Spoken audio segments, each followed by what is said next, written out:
It's finally here. This took an unbelievable amount of work. I don't think that I can sustain this. I know I've got some big projects that you'll know of coming up. If this video does well, if this means that the viewers want to see these big, really time-consuming things, then I am going to make more of them. A lot of them. If it's worth it. So the best way that you can help out is by watching the entirety of the video, liking and subscribing. Without any further ado, let's see how I made Black Doom.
The Black Doom figure that scales to 4-inch Jakks Pacific. And this is one that I was not initially interested in, but y'all kept asking, and I am really happy with how it came out. I did a lot of new techniques on this guy. He's got a really neat way of doing his arms.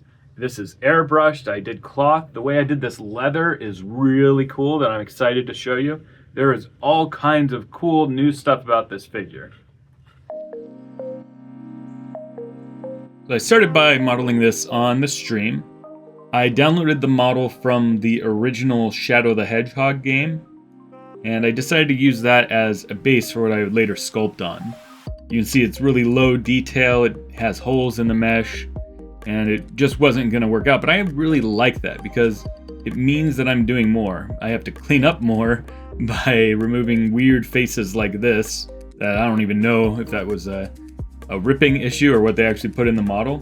But my plan was to take this, fill in these holes of the horns, and remake the horns, sculpting them.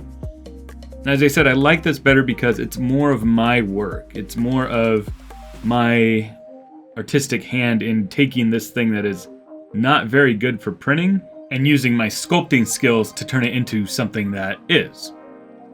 But Highwell Plays happened to have the higher res model, so I went with that. You know, there's something to be said about starting from low poly and doing a lot more of my artistic work, but this would still take a lot of work to make it into a print, so I opted to start with the higher detail. And I'm glad I did. This is more accurate to the more recent iterations, and there were still plenty of problems to fix on the model. One of the most important first steps for me when converting a game model is making sure that in Maya, the model is watertight. This isn't necessary for ZBrush, but I just feel like it does a better job of retopologizing or resurfacing with Dynamesh when I have it nice and merged together in the tool that I'm more comfortable with. Once I do have it in ZBrush, I Dynamesh it and I smooth it out. And then I started going in with kind of the cutting tools and really bringing out this definition. Those of you who watch a lot of my videos know I always exaggerate on my 3D prints to really make sure that the details come out in the print, even if they look like a bit too much in the 3D model. This is especially true on the PLA printer, which has less detail.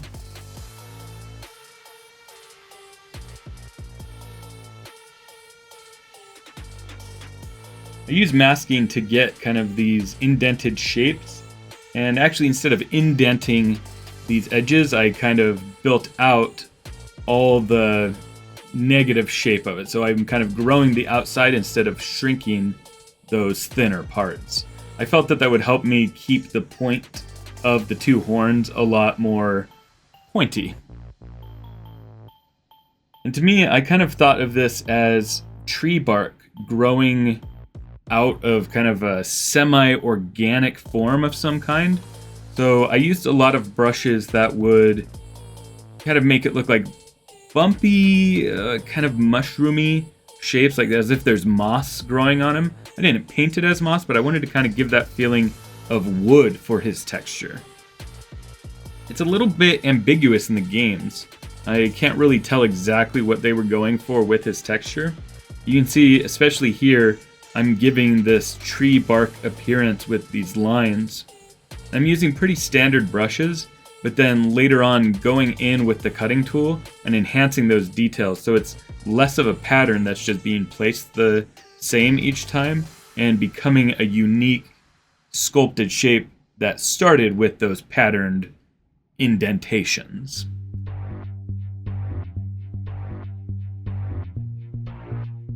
This is actually pretty relaxing to do, having those guides that are already placed down and just saying, oh, I want to make this crack kind of go this way and that way. And it's a really fun part of the process.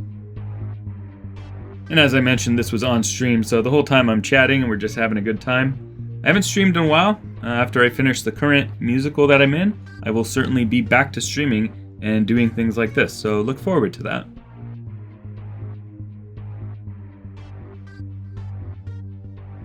For these parts, I wanted to make it look like kind of the inside of the tree, the newer parts where the bark maybe broke off and this is more raw. And it's kind of like if you ever see a tree that's had the bark peeled off a little bit, you still have kind of these other textures beneath it. This part reminded me a lot of Thanos' chin, so I kind of really went with that and digging out those lines and giving him kind of the same texture as Thanos. And here it is with ambient occlusion turned on, and it looks really cool.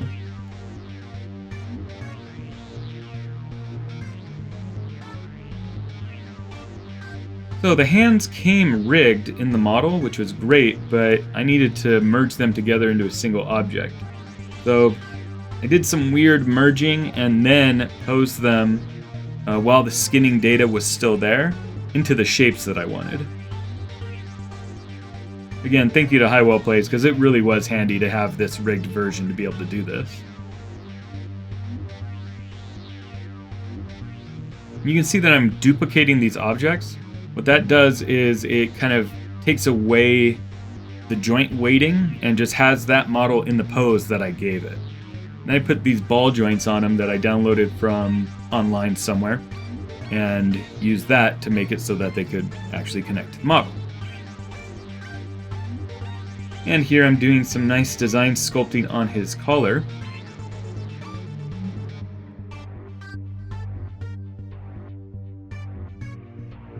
Looks really cool with gold.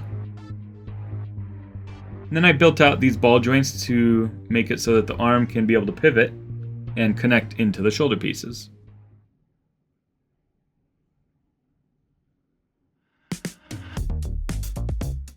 I'm going to shut up for a bit and let y'all watch these really cool time lapses of the 3D prints.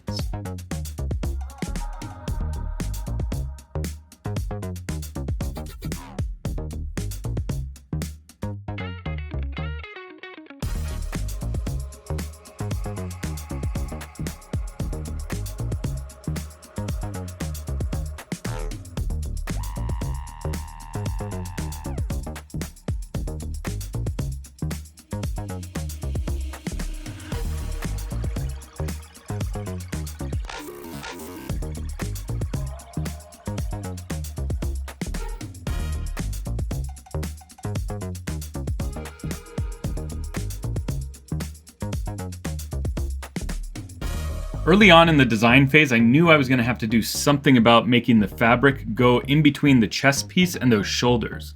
So I designed it with magnets to be able to glue them in so that the top part of the shoulders could come on and off as I needed to work with the fabric, instead of gluing permanently, which would have been a disaster because I have had to remove this and put it back on quite a few times.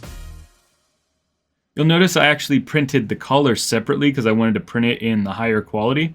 I don't think that was necessary, and when this goes up on Etsy, it is going to be printed as a single piece because I think the lower quality at 0.2 depth is just fine.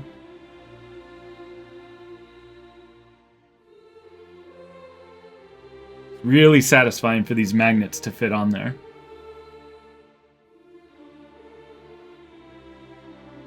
Another thing that I went into this designing knowing is that I was going to want to lift the cuffs of the sleeves and be able to rotate it around, because depending on how he's animated, sometimes the point of his cuff rotates different ways, and I wanted to be able to adjust that.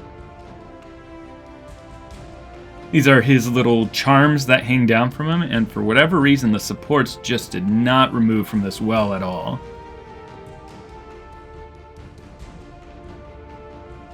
So I had to do a lot of sanding. A lot.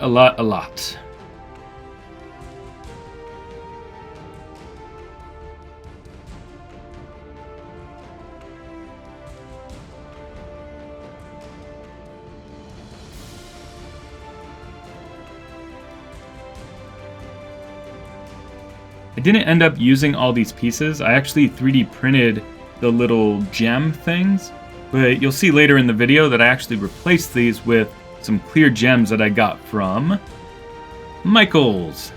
And look at all these beads that you can get. I found these and I thought they were perfect. Unfortunately, they were missing the green, but I figured that was okay. They also had plenty of chains to choose from, and I wasn't sure the scale of the model at the time that I was grabbing these chains, so I grabbed a variety. I also grabbed these little hook things, and those came in very handy.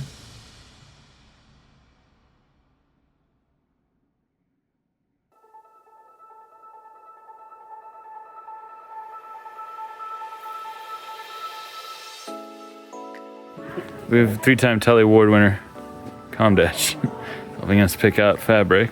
And hidden behind this fabric, we are feeling it. That is nice. It could dye well with the right colors. Alright, I got my fabrics, I got my thread, and we're gonna pick out some RIT dye. Did you want to not be in the back of it? Did you say you wanted to? That sounded like I was being really passive. Did you want to? Do you not want to be? You didn't want to be in the video, so I was being nice.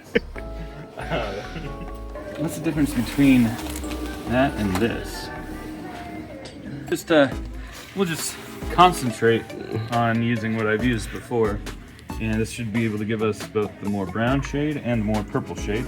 We'll see how that goes. Disappointed in himself for not giving you the credit. Huh? Plus it's such a bad game. Yeah. Okay, we're all in agreement that fucking was a bad game. So this is a really cool, new to me technique that I'm excited to show you. You basically take masking tape and put it over the surface of the 3D print. You can see I'm cutting into the edges though to get exactly just where I want to put the leather. Then I take all that masking tape off that is now stuck to itself, and I get this pattern that I place flat on some regular white paper, and then I cut that out and use that as a template for the leather.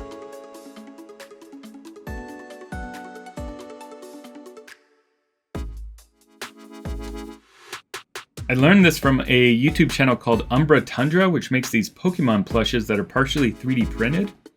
And it's really cool. These are much more extreme versions of what I'm doing with this leather, but this is my first one. Hey, Corey. Oh, hello. What are you up to? Oh, I'm just cutting out the pattern for Black Doom's shoulder piece. Oh, yeah? Yeah. What are you gonna do with the pattern? What am I gonna do with the pattern? I'm gonna cut out this shape from some fabric that we got at Joanne. Yeah. And that is going to be affixed to the top of this. Very cool. see how it goes. This is my first time doing this. A long thing, so I have plenty of space to try multiple times. So I'm just gonna put this in a clean section here. Trace it with a Sharpie.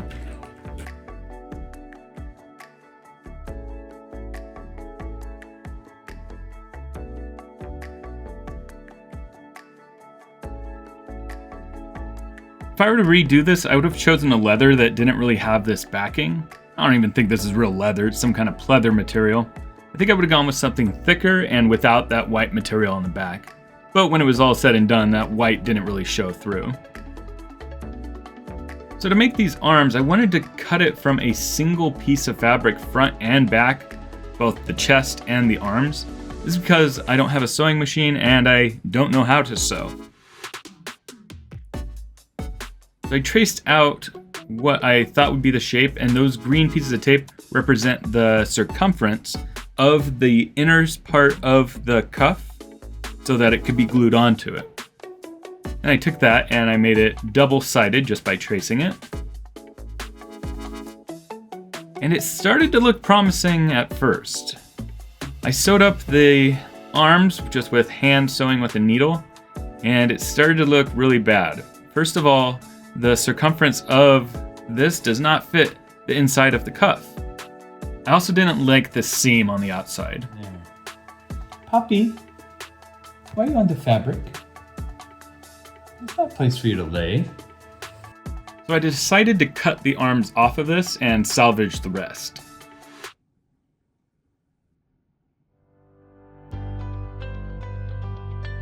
Poppy was very helpful.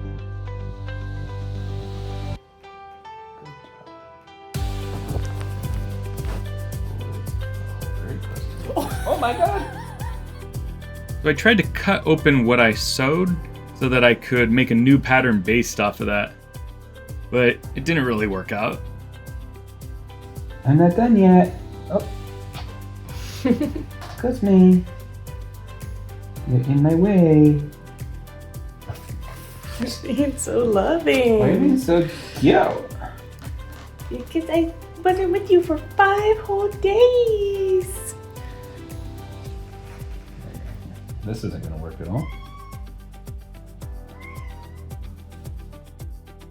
So I remeasured the cuff to see what I had done wrong, but the measurement actually still worked out. I don't understand why, so I had to cheat it. That looks about right. What? Alright, so we're just gonna estimate. I'm gonna leave a lot extra. With this new pattern made, I felt a lot more confident that the shoulder was gonna fit the same way as before, but the cuff was gonna have just enough. So I started hand sewing it, bit by bit.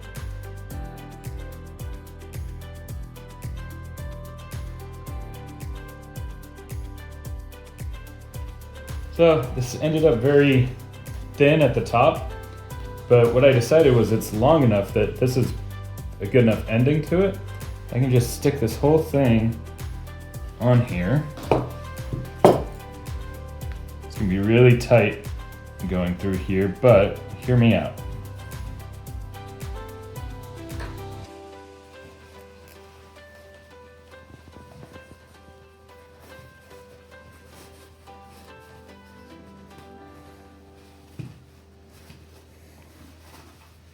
So if I take this, I glue this to the body, and we pull these sleeves up to about where they are, that you're gonna have nice, some kind of good shapes to that. And then watch this. We drape the rest of it over on top. Hi, kitty.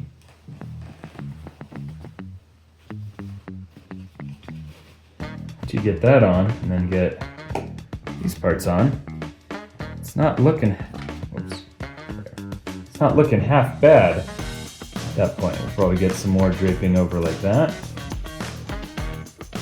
It's starting to look like what I want it to at this point. So I think instead of getting way better at sewing to be able to connect these, I'm just gonna let it drape.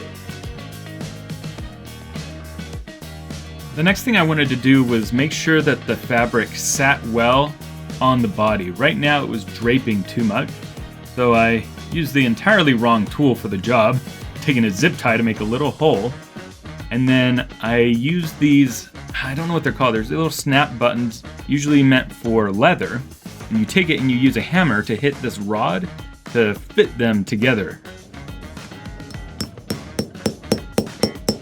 This is usually more used for leather work. If some of you remember that staff that I made for the production of Into the Woods, I put these little snaps on it.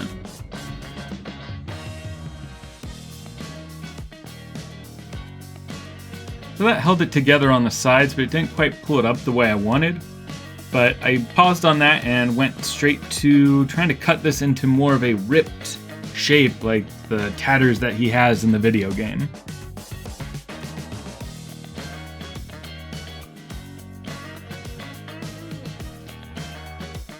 This is a process that is easy to overdo, so I wanted to try to be subtle but visible.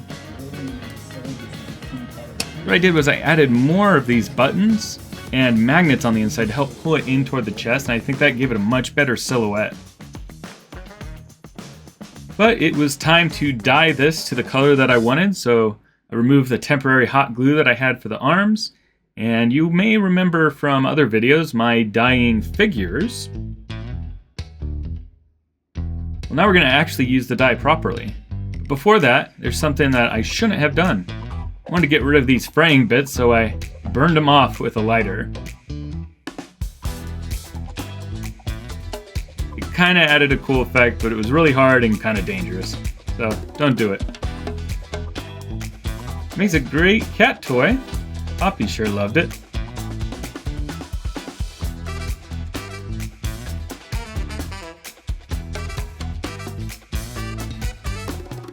Such a pretty cat.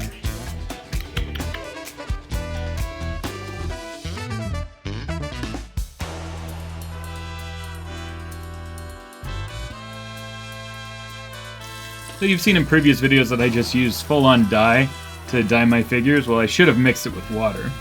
And that's what you're supposed to do here, and it also says to mix it with some dish soap and salt or something else, depending on what type of fabric it was. And I just took the 50-50 chance that salt was what I needed. I don't know. It's not an exact science. Maybe it is. I don't know.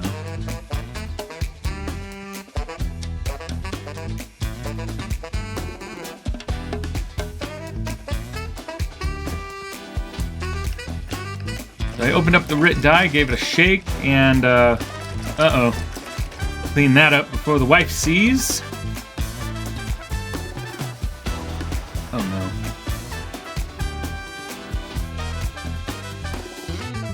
Alright, add a little bit of the dye to the mixture, and I swirled it all around.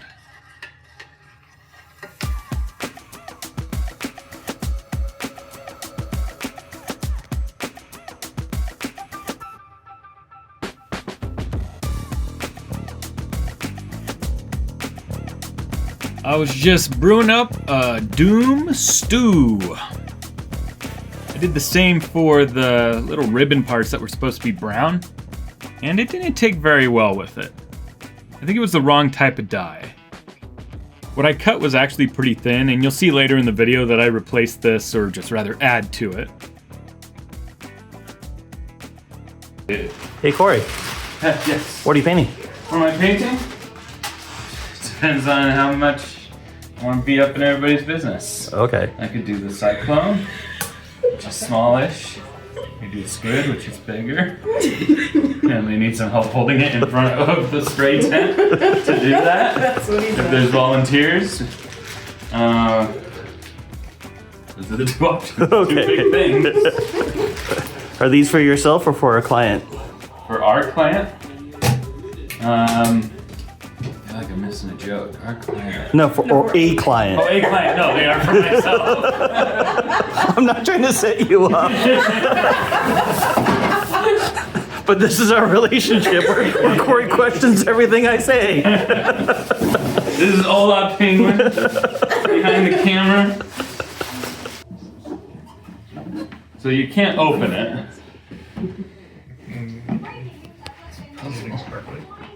You do.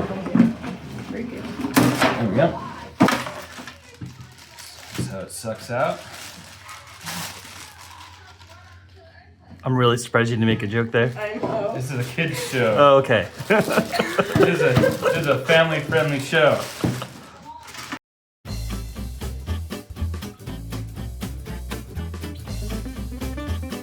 What are you up to? I'm putting masking tape on the inside. I'm putting masking tape on the inside of the paint box so that it's easier to clean out. Yeah. With the masking tape off instead.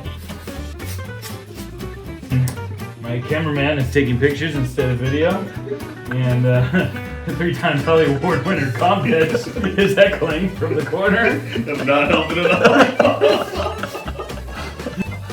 It's New Year's Eve. I'm just trying to work. Come on. You're not nearly drunk as you were. Yeah. Ah, yes. There we go. The secret to good. It's a good one. Good painting involves good Juice. children. No, I think Sharky is better moving than Cherry Sequence. We're not saying that, but we're. Yeah, we're not saying that, but I'm saying by your standards, you're saying, oh, Cherry Sequence cannot fall under the run because it is better than the You're first absolutely right. But Oh, look how easy that is. Oh my god. Why have I not had an airbrush? Well, I've had an airbrush and I just never took care of them. You gotta protect the front of your hands. It's gonna get dry. I have one spot. Put it in the spot that's like.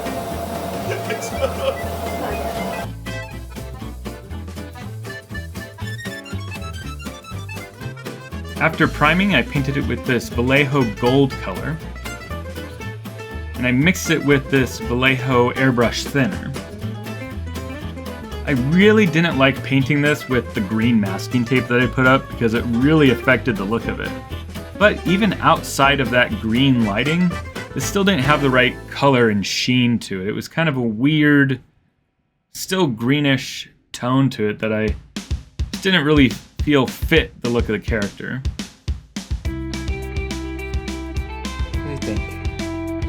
What do you think, old doggy? I used this game color gold that I knew I liked for other things, and sure enough, it applied really well. I love the sheen on it after I added this, and I'm glad that I switched. Then I used some mixes of purples, and I wasted a lot of paint trying to get both the thickness of the paint and the color right. I did a lot of experimenting and just ended up wasting so much of it. This came out kind of too bright and desaturated, so I used this darker purple and merged the two together. This way I would have a darker coat and then a lighter coat that I could kind of mix together and do highlights on the figure.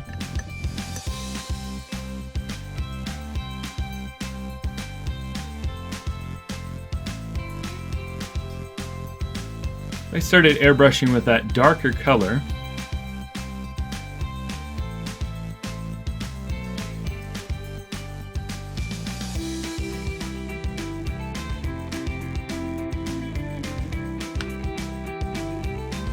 And it kept jamming. I guess I needed more airbrush thinner, but when I added too much airbrush thinner, it was coming out too wet, and it was a real tough balance. I'm not that good at airbrushing yet. There are so many skills needed, but eventually I found the right balance.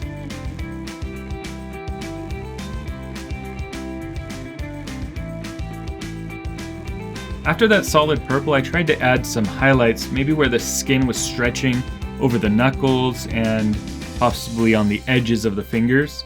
And especially on the head, I tried to give some light shading at the top to kind of give it the impression of light being above, but that ended up being too much, and I went back over and darkened it. Then I used this wash, which if you're not familiar with wash, it kind of goes into all the edges and gives it like what's in 3D known as ambient occlusion. But before doing that, I needed to add red to the edges here.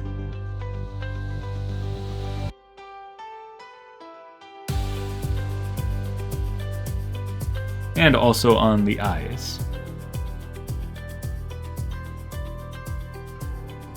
And the horns.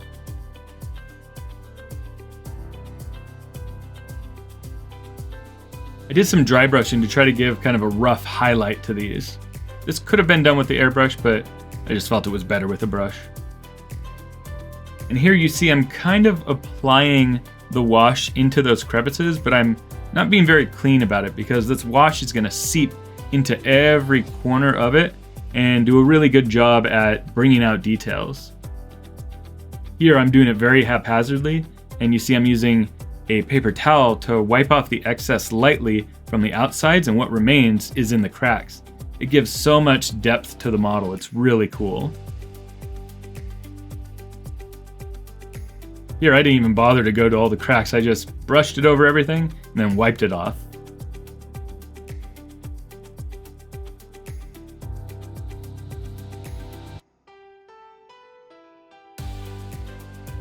Then I used a toothpick to go into the eyes and really get some areas in the corners and in the front that kind of messed up.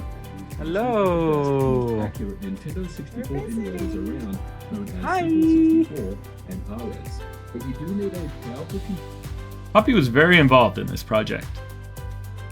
I used one of my paint pens, link in the description to buy your own off Amazon, that helps me, to get these tiny little details of the eyes. He has kind of these Sauron eyes. Then I use this Pro Acryl Brown for the fingernails.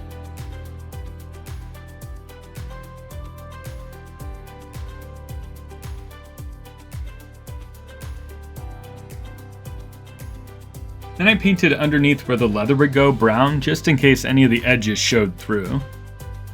I also used a paint pen to try to make some of the white edges brown, but in the end it turned out that it didn't matter.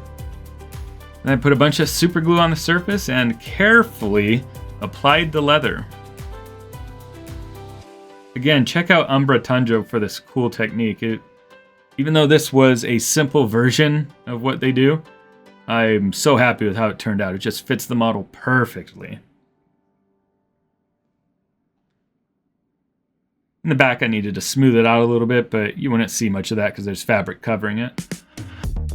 Then I have a problem with the arms. These ball joints, no matter how tight I made them, just would not hold up the weight once it was put together. So Pitt actually gave me an idea of using these for the arms. I think they're traditionally used for vacuuming things from machining, but even on their website they show doll parts. And going back to talk about Umbra Tundra, I noticed that they use these, and I had seen this before, even on my smoke machine. It's funny how you never realize that until it's brought to your attention. Hey.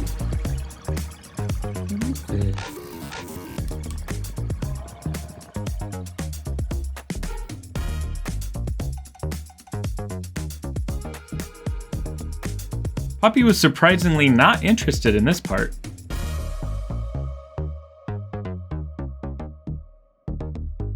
Then I modified the wrist connector to be able to take the lock line.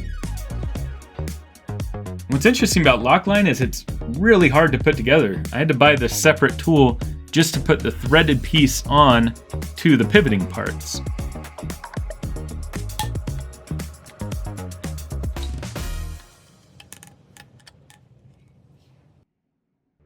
And then I didn't want to waste the part that I already made and the magnets that I glued to it, so I just sawed these off.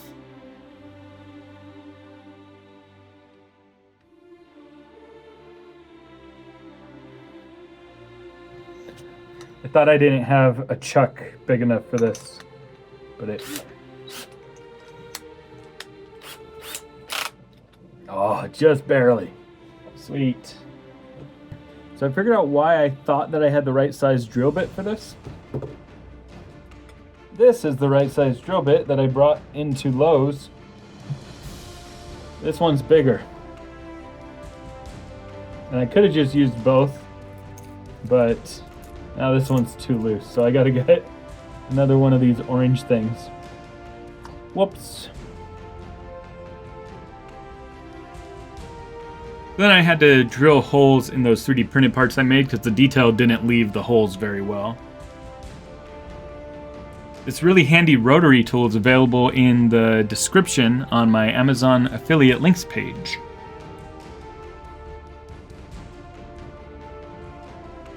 Even though the body doesn't really show, I wanted to give it some primer and paint just to make sure if these parts showed that it would have something. And then I primered all the pieces that needed to be done, like these charms. I don't know what else to call them. Then I hand brushed the other colors on it.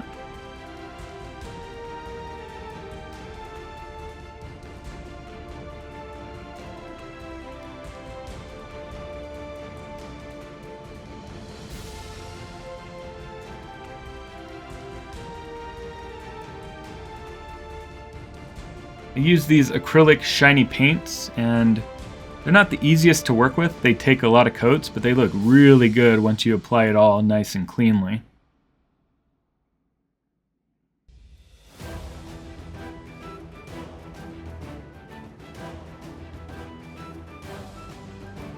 Then I use this 2-part epoxy to affix the 3D printed wrist parts to the lock line.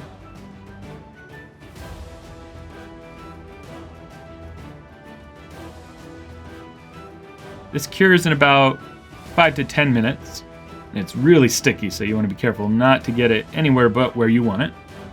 And then I just stuck the lock line in there, and it held perfectly well.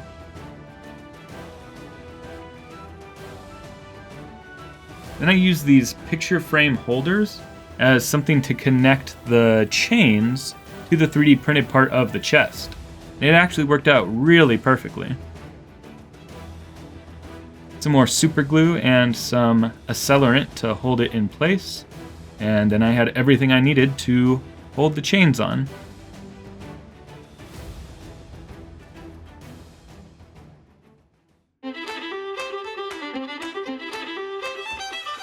So even though this model isn't threaded, I drilled it to exactly the size that the lock line would thread in no problem. And the ones I sell on Etsy, they're obviously going to have the threaded design, but I just didn't want to waste the body parts.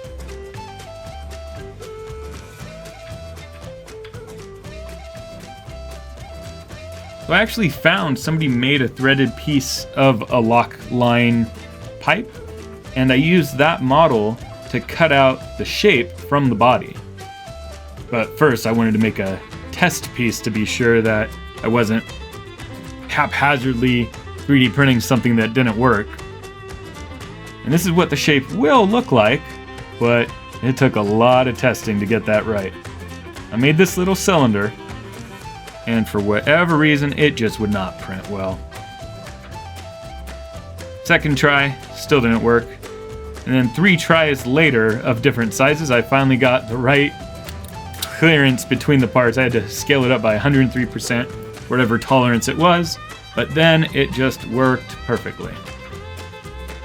So when you buy this on Etsy, it'll come pre-threaded instead of drilling. Then it was time to put the clothes back on. I hot glued these to the shoulders, then hot glued the cuffs so that the fabric would stay attached to it nicely. Then I re-snapped everything of the body.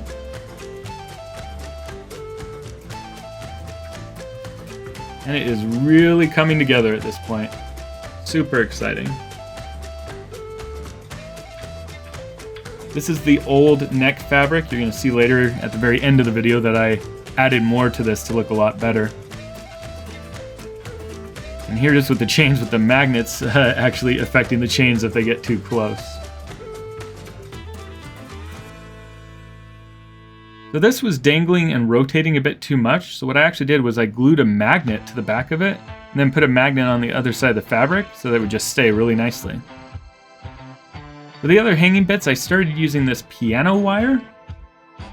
I use this on animatronics. If you've seen a very young me making my animatronic Togepi, I use it for these linkages to make it move.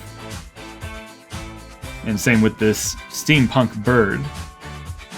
They're very sturdy, but not very bendable, and they didn't work out for attaching these very well, so I ended up using more of those gold circles, and in some cases, just hot gluing the parts to the chain, and it just worked out fine.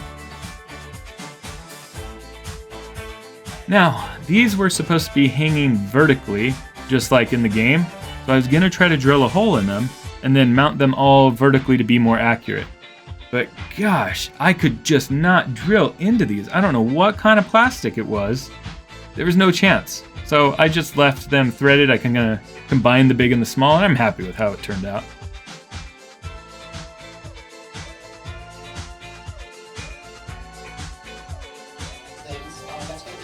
So while I was finishing this was actually going on at AGDQ.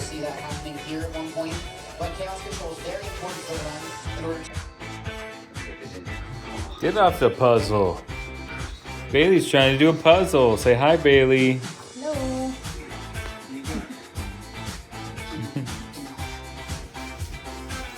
Okay, can you get that bag off the table for me? Can you get that Michael's bag off the table for me?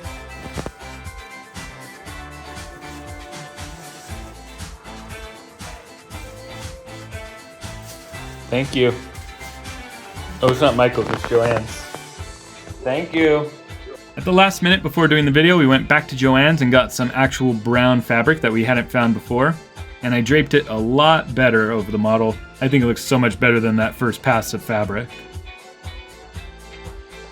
Alright, now to the stream viewer shoutouts.